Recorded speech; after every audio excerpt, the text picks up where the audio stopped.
penggantian anggota DPR yang karena suatu hal paling tidak ada 3 alasan sehingga harus di PAW dan digantikan oleh calon PAW-nya. Menjadi PAW itu langsung duduk di DPR tuh enggak, teman pemilih? Masyarakat kalau bisa memang harus tahu ini ya. Sampai sejauh mana sih ini prosesnya gitu ya.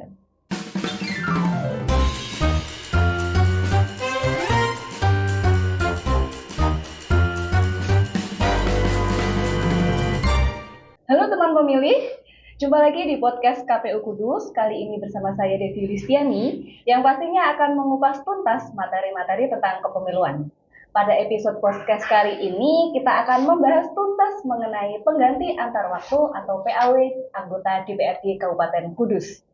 Dan untuk membahasnya, bersama kami telah hadir narasumber yang kompeten pasti di bidangnya.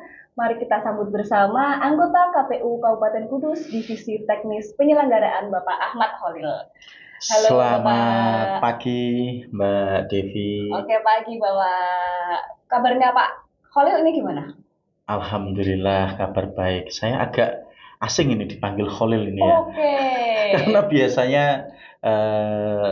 sejak dulu itu sering dipanggil Alan ini. Oke, baik. Dipanggil Khalil itu agak asing ini. Oke, baik. Jadi teman pemilih, nama kerennya Pak Ahmad Khalil itu adalah Pak Alan. Jadi kita panggilnya Pak Alan saja. Oke, baik Pak.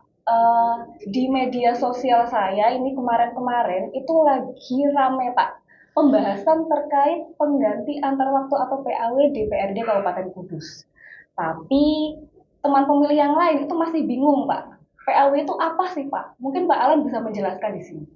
Ya, teman pemilih, terima kasih atas waktu yang diberikan kepada saya ini sebagai narasumber terkait PAW ya, penggantian antar waktu. Apalagi di Kudus kemarin kita juga sudah melakukan PAW gitu ya.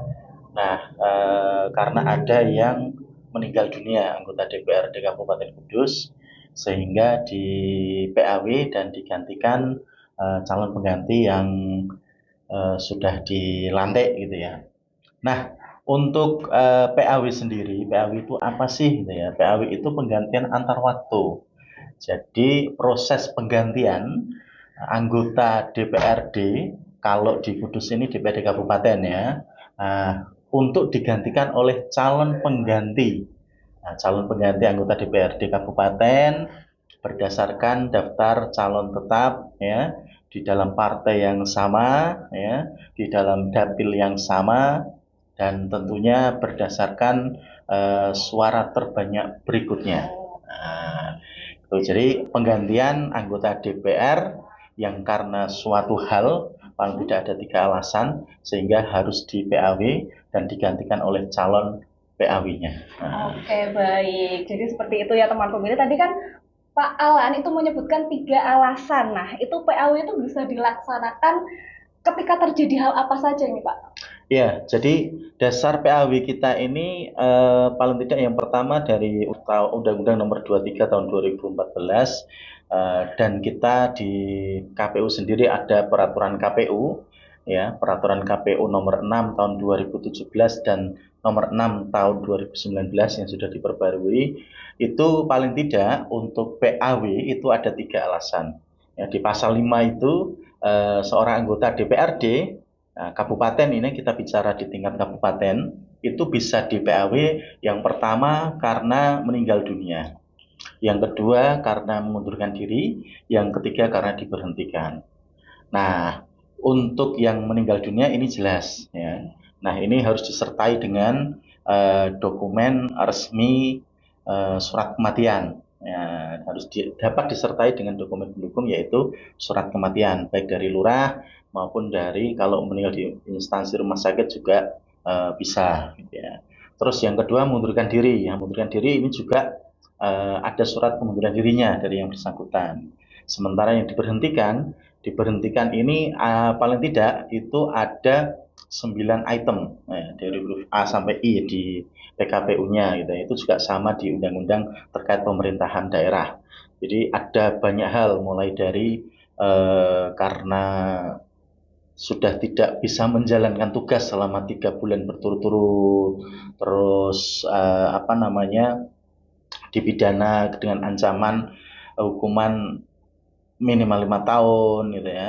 Terus juga ada karena mangkir tidak mengikuti rapat pleno 6 kali berturut-turut dan sebagainya. Ada paling tidak ada 9 item terkait kenapa sampai diberhentikan. Nah, itu. Nah, jadi paling tidak ada 3 hal tadi.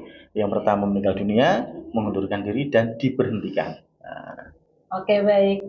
Untuk mekanismenya sendiri itu seperti apa, Bapak? ya, jadi terkait PAW, sebenarnya ini ada 2 mekanisme sebenarnya yang bisa dilakukan. Yang pertama terkait mekanisme PAW untuk pemberhentian. Pemberhentian itu prosesnya itu tidak lewat KPU. Ya. Jadi pemberhentian terhadap anggota DPR atau kalau di kabupaten DPRD kabupaten ketika contohlah meninggal dunia gitu ya. Ketika meninggal dunia atau mengundurkan diri atau diberhentikan. Nah, itu mekanisme yang pertama itu proses pemberhentian dulu diproses. Pemberhentian anggota dewan yang di PAW itu gitu ya, itu bisa langsung pengajuan dari partai kepada DPRD kabupaten ya. Kita bicara sekali lagi untuk DPRD kabupaten. Dari DPRD kabupaten ini memproses pemberhentiannya. Kalau memang sudah diverifikasi di sana sudah oke, syarat-syaratnya pendukungnya juga sudah jelas, akhirnya diteruskan ke gubernur gitu ya, melalui bupati tentunya. Nah, setelah itu keluar SK pemberhentian. Nah, baru setelah itu mekanisme berikutnya yaitu penggantian calon antar waktu. Nah, penggantian calon ini baru melibatkan kita, gitu ya. Yang pertama dari partai tetap mengusulkan dulu siapa sih ini yang menggantikan, terus alasannya apa, gitu ya.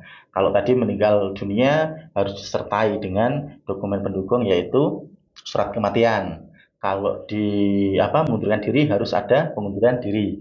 Atau ketika diberhentikan juga ada syarat penyebab tadi diberhentikan ada 9 item itu seperti di PKPU 6 maupun tahun 2017 maupun tahun 2019. Nah, ketika dari partai yang bersangkutan itu mengajukan ke DPR, dari DPR itu memproses, setelah oke, setelah itu DPR mengirimkan surat kepada kami KPU, ya KPU Kabupaten terkait permintaan nama siapa calon pengganti yang di urutan DJT berikutnya dengan perolehan suara berapa seperti itu ya. Jadi mulai dari DPR itu mengirimkan ke kita ada waktu sebanyak 5 hari untuk memverifikasi itu dan harus membalas. Nah, jadi jelas waktunya 5 hari. Sejak menerima surat dari DPRD Kabupaten, KPU Kabupaten harus memproses selama 5 hari. 5 hari ini kita melakukan verifikasi. Terkait apa saja verifikasi dokumen itu? Yang pertama dokumen yang dikirimkan oleh DPR, mulai suratnya, mulai dokumen pendukungnya, sudah sesuai atau belum gitu ya. Kalau sudah sesuai, kita lantas melakukan verifikasi dokumen di kita. Nah, kita cek perolehan suara terbanyak berikutnya di partai tersebut maupun peringkat suara sah terbanyak berikutnya di partai tersebut itu siapa. Ya, kalau sudah ada disesuaikan dengan dapilnya tentunya. Ya. Kalau sudah ada kita verifikasi tadi sudah sesuai dari surat DPRD dan dokumen pendukung juga sudah sesuai dalam waktu 5 hari ini kita harus sudah plenokan. Setelah itu kita kirimkan lagi ke DPRD Kabupaten terkait permintaan dari DPRD itu kita balas. Ya.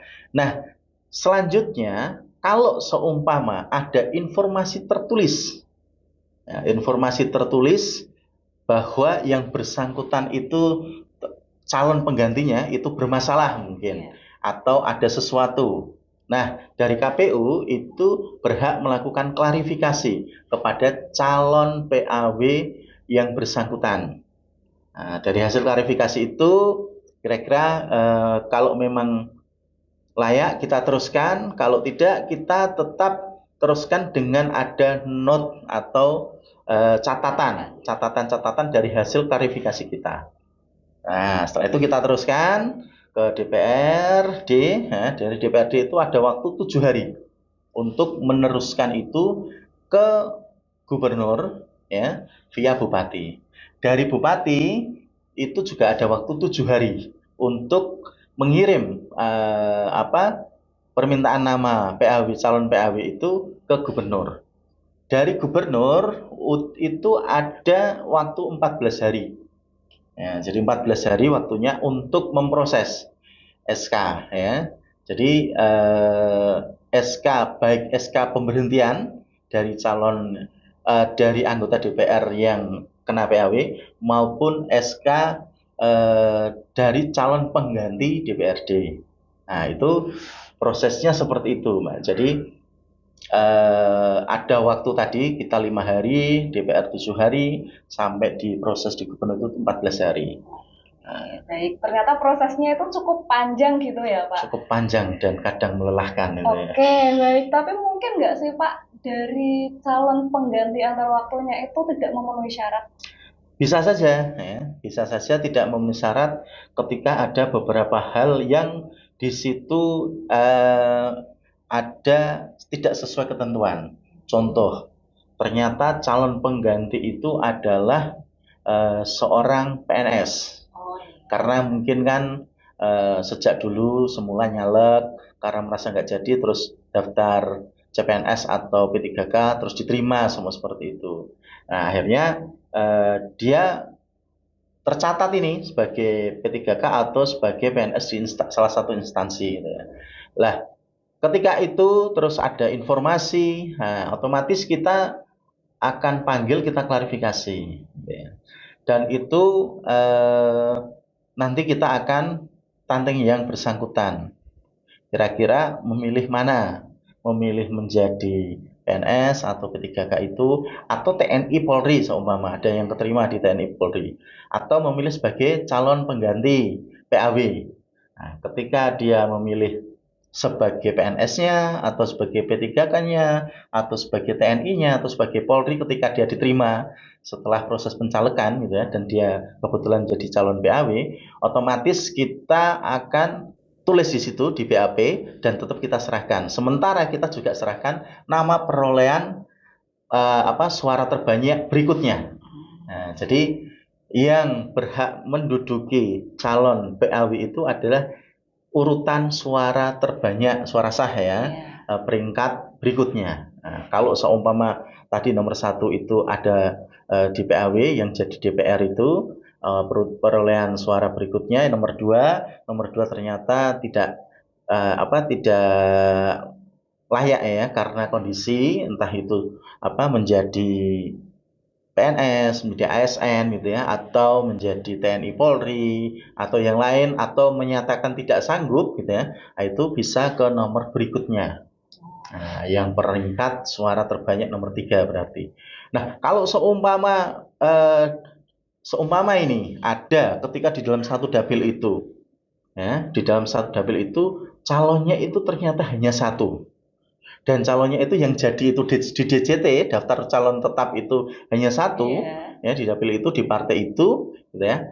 Dan itu dia jadi anggota DPR. Setelah itu mungkin ya karena meninggal dunia atau mengundurkan diri atau diberhentikan, otomatis dia harus di PAW gitu ya.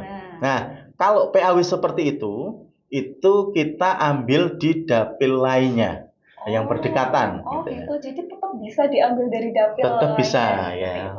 Karena dapil yang berdekatan di partai yang sama ya, tidak di partai yang berbeda ya. Siap. Ya, seperti itu. Baik Pak Alan, lalu bagaimana jika dalam satu partai itu terdapat suara yang sama ini? Terus nanti perlakuannya seperti apa? Ya, jadi di dalam PAW ketika calon pengganti ya, perolehan suara terbanyak berikutnya itu ternyata perolehan suaranya sama ya. Ada 2 calon pengganti berikutnya yang ternyata perolehannya sama. Jadi di dalam PKPU jelas bahwa ketika terjadi perolehan suara berikutnya itu yang peringkat sah berikutnya itu sama ya, calon itu sama, itu diambil yang persebaran wilayahnya paling banyak. Ya, jadi contoh ini kita bicara di kabupaten ya. Di kabupaten, contoh di Dapil 2. Di Dapil 2 itu wilayah Dapil itu adalah di Kecamatan Gebok dan Kecamatan Kaliwungu. Nah, ketika calon penggantinya itu contoh suaranya itu sama-sama 1.000 ya. Caleg A di DJT itu suaranya 1.000, caleg B di DJT suaranya juga sama 1.000. Nah, diambil yang persebaran suara sahnya itu lebih banyak, merata di 2 kecamatan di Dapil 2. Nah, contoh ya dari 1.000 itu calon A, calon pengganti A itu Kecamatan Gebok 1.500, Kecamatan Kaliwungu 500, sementara calon B Kecamatan Gebok itu 400, Kecamatan Kaliwungu 600. Jadi yang persebarannya lebih banyak itu adalah yang calon A. Nah, sehingga yang diambil itu adalah calon yang A sebagai calon pengganti PAW anggota DPRD yang terkena PAW tadi. Jadi persebaran wilayahnya. Kalau seumpama ternyata sama itu suaranya di tiap kecamatan di Dapil itu sama. Nah, diambil persebaran di tingkat TPS ya, di tingkat TPS seperti apa gitu ya. Nah, nanti kalau ada yang lebih rata itu yang paling diambil lebih dulu untuk menjadi calon pengganti PAW. Jadi dilihat persebaran suara di wilayah Dapil tersebut. Yang paling banyak, yang paling merata itu yang kita ambil. Gitu. Oke, ini mungkin yang jadi pertanyaan banyak orang juga nih Pak. Berapa lama waktu ini Pak calon DPRD hasil PAW sampai dengan dilantik? Nah, ketika proses dari DPRD ke KPU itu jelas tadi waktunya sudah saya sampaikan, kita KPU itu ada 5 hari untuk melakukan proses verifikasi dan menjawab surat dari permintaan dari DPRD terkait PAW ya. Terus dari DPRD itu setelah menerima surat balasan dari KPU itu waktunya 7 hari ya, 7 hari. Setelah itu 7 hari DPRD harus menyampaikan surat itu ke gubernur via bupati. Setelah 7 hari itu hasilkan bupati, bupati juga ada waktu 7 hari. Nah, 7 hari, setelah itu dari gubernur ada waktu 14 hari untuk memproses SK sampai keluar. Sementara proses pelantikan setelah SK keluar baru diadakan proses pelantikan. Ya. Untuk waktunya yang jelas ketika sudah mulai surat masuk itu bisa dihitung. Yang lama mungkin itu adalah proses dari permintaan partai ya yang ke DPR. Nah, itu mungkin yang tidak ada aturan bakunya harus berapa lama di situ. Ya. Nah, baru DPR mengirimkan ke kami itu sudah mulai dihitung waktu 5 hari, terus 7 hari, 7 hari, 14 hari. Nah, sementara tinggal proses pelantikan biasanya cepat setelah keluar SK. Seperti itu. Oke, baik. Jadi nggak serta-merta menjadi PAW itu langsung duduk di DPR tuh enggak teman pemilih. Jadi itu harus ada proses yang harus dijalani juga. Prosesnya tuh cukup panjang tadi yang telah diceritain sama Pak Alan. Nah mungkin ini pertanyaan terakhir Pak. Ini pertanyaan teman pemilih juga nih. Dalam proses PAW itu masyarakat bisa terlibat nggak sih Pak? Kalau misalkan bisa, itu caranya bagaimana? Ya, dalam proses PAW ini masyarakat sangat bisa terlibat. Ya, paling tidak ikut mengawal pelaksanaan proses ini sudah sampai mana? Iya. Masih di DPRD kah? Atau di KPU kah? Atau di bupati yang mau ke gubernur kah?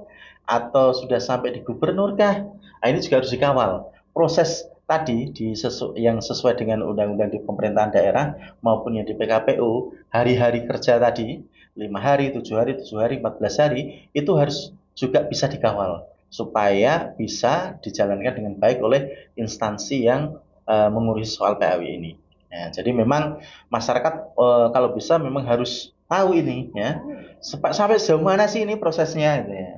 Nah biasanya selama ini kita dari media itu juga selalu mengupdate proses PAW gitu ya, sehingga masyarakat juga bisa ikut memantau ya berita-berita terkait update eh, PAW yang bersangkutan seperti itu. Oke, jadi itu teman pemilih. Seru sekali pembahasan untuk tema podcast kali ini. Iya, Tapi mohon maaf Pak Alan, ini waktu kita terbatas. Sekali ya, lagi kami ucapkan terima kasih Pak Alan sama-sama sudah Mbak Devi. meluangkan waktu berbagi informasi terkait kepemiluan kepada teman pemilih.